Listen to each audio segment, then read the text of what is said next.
And just going back to those early days of Motown, early 60s, and, you know, you had the civil rights movement and everything. Did you all then feel that you were part of that you really were playing to mixed audiences? Many of you insisted that you only did that even in the South. Did you really feel you were part of this social movement through your music? Absolutely. The guys, meaning the Four Tops, for instance, and the Supremes, they would come back and give us reports.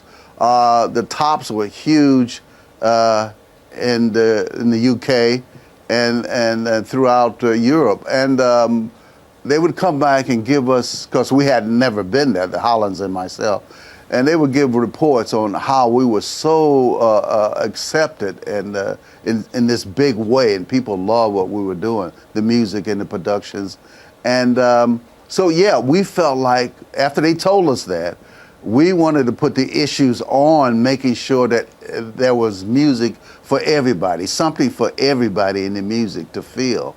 And that's what I think we accomplished when we were together. And going back to Michael Jackson, of course, he'd left Motown by the time that he made Thriller, but he's credited with the fact that it was his video of Billie Jean that was the first black artist shown on the cable channel MTV. How far do you think Michael Jackson did help to promote black music and culture?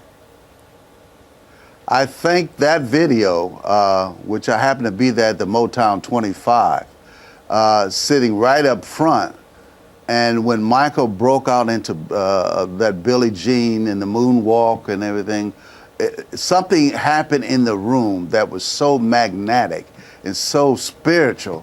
The people just rose or jumped up, rose to their feet. They were so excited. I was myself. It was an energy that had came into the room that let everybody knew that night that we were witnessing the birth of a brand new superstar. And when Sean, and it was like, yeah.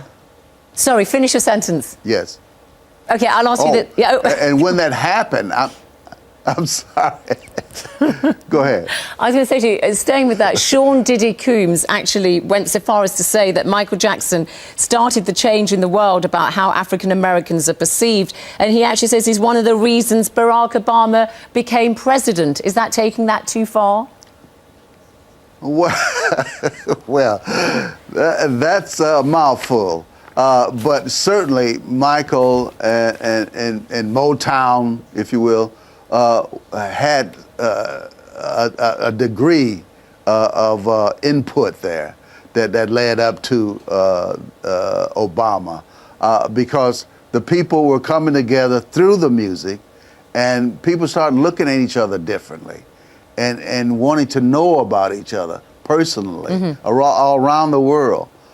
Because of, I think, what we had did there at Motown. And you don't think Michael. And you don't think with Michael, yes, the fact that he had the plastic surgery making himself look less black, that African Americans repudiated him? He lacks street credibility, or is he still one of your own? You know, yes, he's still black, regardless of his color change or his features. The black community still, you know, owns and reveres Michael as one of them. You know, and so that wouldn't have mattered. You know, personal things like that, which was a personal thing, I'm sure, with Michael, did not matter. Because he not only belonged to the black community, but he belonged to the world. There was so many people of all, from Japan to London. They were all into this guy. He was like a spirit that we've been all blessed with. And regardless of what mistakes he did or didn't do, he made an impact for all of us for forever and time to come. Lamont Dozier, thank you very much for coming on Hard Talk. Thank you.